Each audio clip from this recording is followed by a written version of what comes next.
to walk reaching up and reaching out. It's how we learn. What if we woke up every morning and did that? Reaching out and reaching up. Getting our balance. Welcome to this day, this Memorial Day weekend, where we honor those who have gone before us and given their lives in the process, where we look to graduations of children into adulthood, into grammar school to high school to college, college to the future. Looking at the many, many ways we say we walk. I used to walk dogs. I mean, I still walk dogs, but I used to walk lots and lots of dogs. Every day it was part of my job. I loved it. It was my favorite part of my job.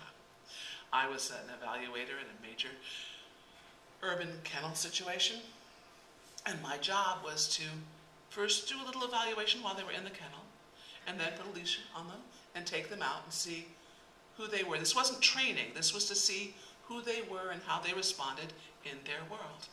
And then we go for a little walk around. While it was indeed a scientific observation, for me it was also a spiritual practice of connection. I weighed a lot less then too. It was obviously good for my physiology as well as for my spirituality. Walking upright is a gift of evolution. The way we walk in the world is our gift back. And the path we choose to walk, they can be healing, they can be helpful, they can be hopeful, and they can be divine. We are walking mammals, not flying ones like bats, who when they try and walk is more like a circus act of balance. They're very adorable. I like that. Not like whales, who once upon a time had legs that have now been streamlined by the ocean.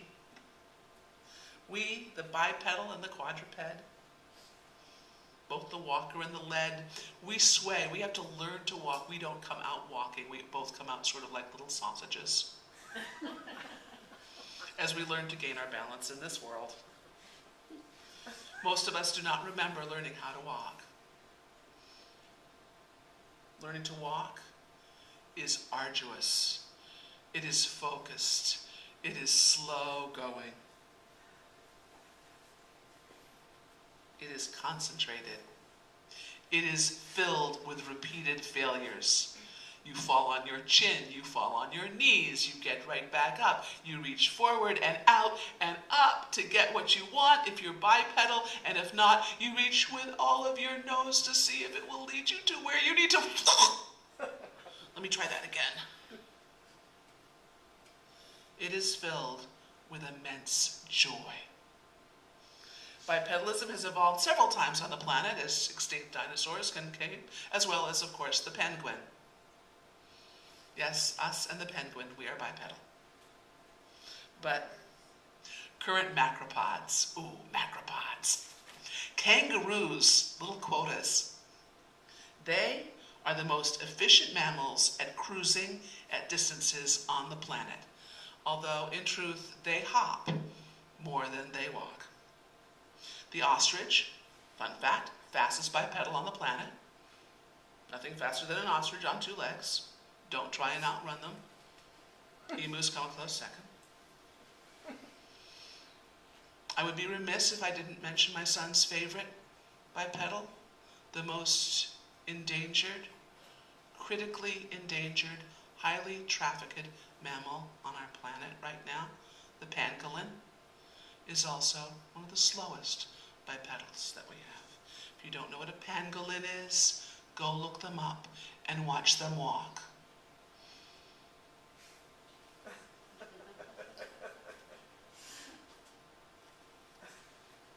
It alone is an exercise in meditation. And then, of course, you've got the gibbons, but they don't really walk until they're arboreal. But they do walk bipedal from tree to tree, but only from tree to tree until they can scramble back up. Whew. So they're not on the ground that long. And then gorillas, orangutans, bonobos, chimpanzees, and us. We discovered the advantages of bipedalism a while ago. And we practiced for a few thousand millennia, few 100,000. We practiced a lot. And ta-da! Here we are, we're walking. We are walking our path. Now, there's a lot of hypotheses about why we walk our path upright. One is because we came upright so that we could hold our young while we walked and nurse. Some say it's so that we could carry food over long distances while foraging. Some say it was so we could carry the food back over long distances while foraging. Some said it was so we could wade in the water. I kind of like that one. So we could wade in the water while carrying food back or our young. Some say it was to reduce the surface area on the sun so we were cooler. Some say that we were walking in the trees long before we ever walked on the ground. Orangutans still do this. But whatever the reason, we all now walk upright. And most of us no longer climb trees in adulthood.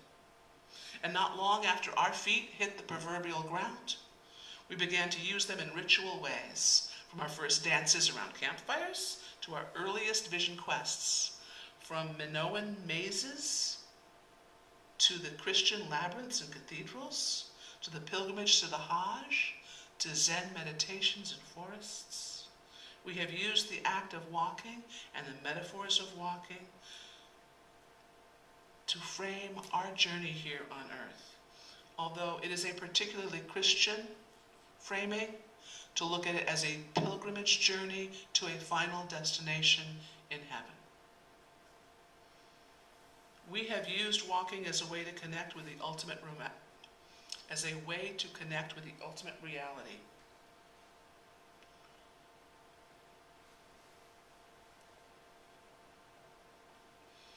No matter what we call that ultimate reality, no matter what we give credit to for, or why we call it a path. Friedrich Gross, author of The Philosophy of Walking, says walking is, quote, exploring the mystery of presence, presence to the world, to others, and to yourself. And so I'm writing this sermon and I'm thinking about being present and I'm thinking about what I'm going to write about walking. And I look on my windowsill and I see a wandering Jew. It's a plant. Nodding, yeah? In fact, when you Google wandering Jew, the very first thing that comes up is how to care for your houseplant. And I remember asking, why is it called a wandering Jew? And I was told it was because we survived for 40 days and 40 nights in a desert and were transplanted. You know, and that's just a lovely story, if only it were true. I mean, it's a wonderful houseplant. It takes out toxins in your environment. It grows in low light, doesn't care about soil. You can actually go away on a vacation, and it's the one that's not dead because whoever was taking care of your house didn't water anything else. But the story of the wandering Jew actually goes back to Clemens in 400 BC. But it really didn't take off, didn't take off until the 1200s, the 13th century, with a dreadful story about a Jewish man who scoffed at Christ while he was carrying the cross on the way to his crucifixion. And in this story, supposedly Christ said, well, then you are doomed to walk the earth forever. Which, quite frankly, is an oddly malicious act for the Prince of Peace, about to be sacrificed for all of our sins. But it is clearly a creation of imperial Christianity. The name of the wandering Jew is because it has no home. There are two stories. It's either doomed to walk the earth preaching the gospel until Judgment Day, or it is simply doomed to walk the earth until Judgment Day without a home. Another name for Transcendia zebrina, which is the actual full name, Transcendia zebrina, is purple heart. Because have you ever seen them bloom? They have little purple heart flowers, which seems much more fitting, especially since this is Memorial Day. We walk our walk even with the words that we choose. So on my kitchen sill, I now have a Purple Heart. As much as we like the idea of walking, we are quick to condemn those who do it without a destination or a home base, and we vilify those whose homes we've taken away. Hence the name of that houseplant. Hobos or homeless, we condemn them to live at the margins of society. And yet, if we look at great sages and saints all over in the world's traditions, we are counseled to radical hospitality, no more so than in the home faith of the Western world. We are not to judge the wanderer, as J.R. Tolkien so famously penned in a poem in the Fellowship of the Ring. I'm not going to read the whole thing. All that is gold does not glitter. Not all those who wander are lost. In fact, it is in our wanderings we humans find our gold in the form of creative thoughts, solutions to difficult problems, and all manner of insights. At first, I started writing down all of the new studies that are out proving why walking and bipedalism does these amazing changes in our brain. And I thought, you don't need to listen to all of that. What you need to know is walking does amazing things to our bipedalism and the changes in our brain. It does a crossover. And there are now lots of studies that say, yeah, this is true. Friedrich Nietzsche declared in The Twilight of Idols in 1888, all great thoughts are conceived while walking. Or, quote, only thoughts that are won by walking have value, depending on your translator. And while disregarding his misogyny, he had a few great thoughts. Yeah. So it was probably an experiential statement. Our beloved American philosopher Henry David Thoreau journaled, methinks the moment my legs begin to move, my thoughts begin to flow. Frederick Gross, the professor I told you earlier who wrote the book, opens his book on walking with the idea that walking, quote, is the best way to go more slowly than any other method. Think about that. The importance of going steadfast, step by step. And in a lovely interview with The Guardian, he says, you can be replaced in your work, but not your walk. Living in the deepest sense is something no one can do for us. And he goes on to quote Rousseau, who says in his Confessions, when you walk, all is possible. Which goes back again to our connection. We walked out of Africa, and we walked all over this planet. But learning to walk again, it's not the same thing as being able to walk. I was shocked by this revelation. Years ago, I had 2 ankles and foot injuries back to back. For 2 years, I spent most of my life in big black boots with Velcro and steel. And I was certain the moment I got off of them, I would just simply be up and running.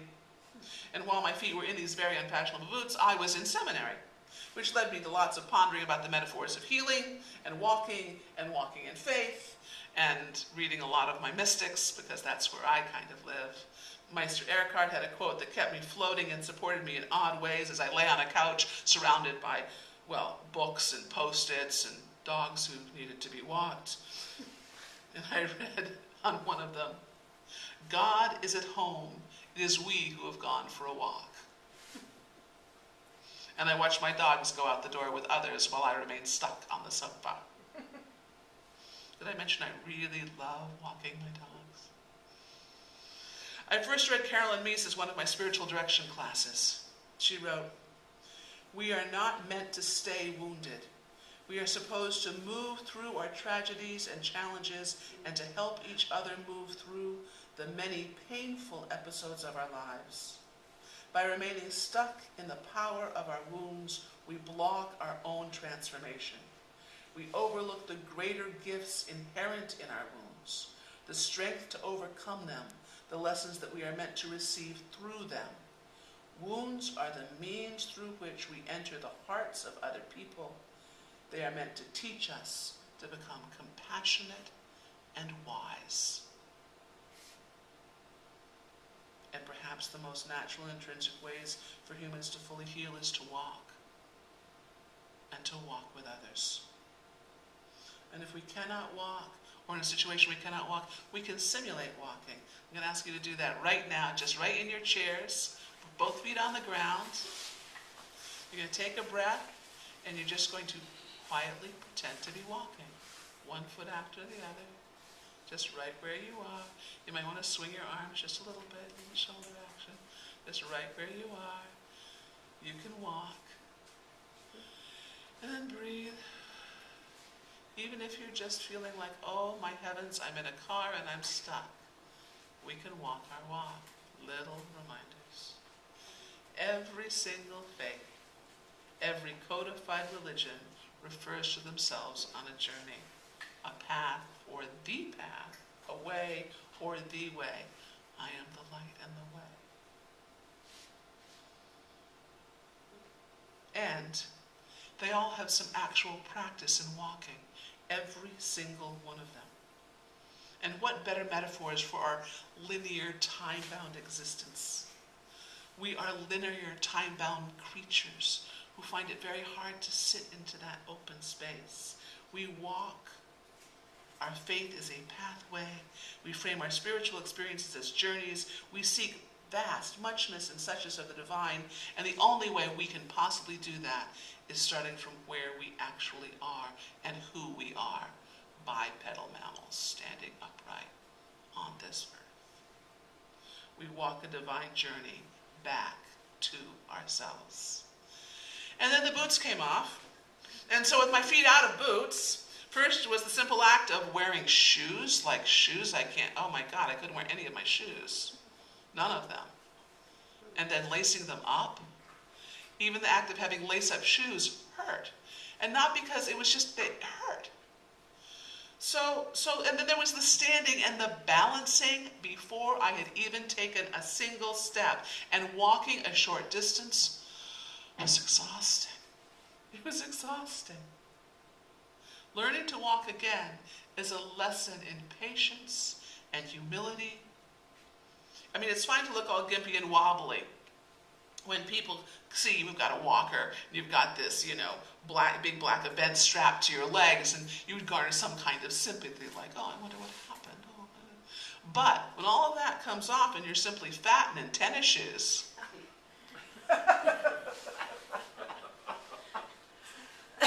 and when still, years later, you're still just simply fat, well, your path must be your own, regardless of the glances and judgments from other people. Your dogs will still go for a walk with you, as you will always be able to walk with divine. We never walk alone.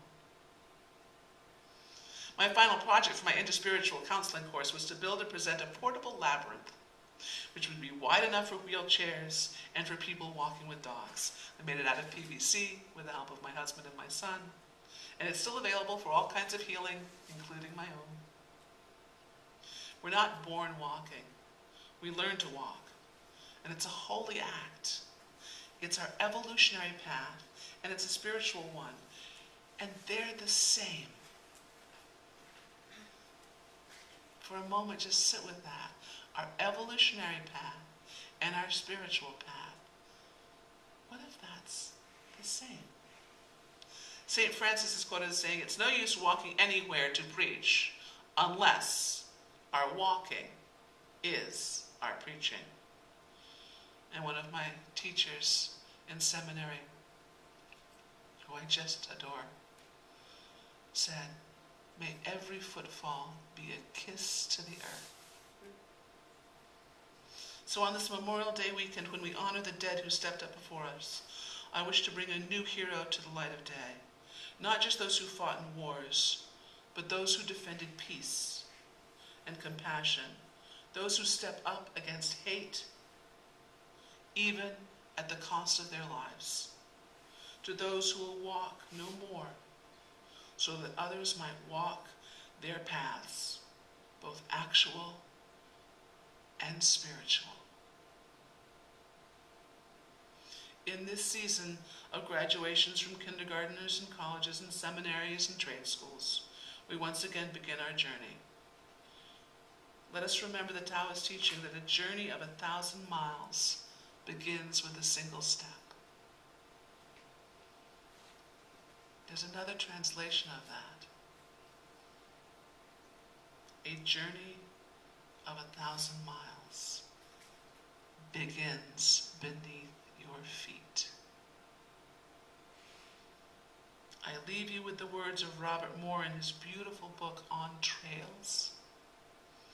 Quote, "In bewildering times, when the old ways seem to dissolve into mire, it serves us well to turn our eyes earthward and study the oft overlooked wisdom beneath our feet." Stand up. Walk on. Blessed be.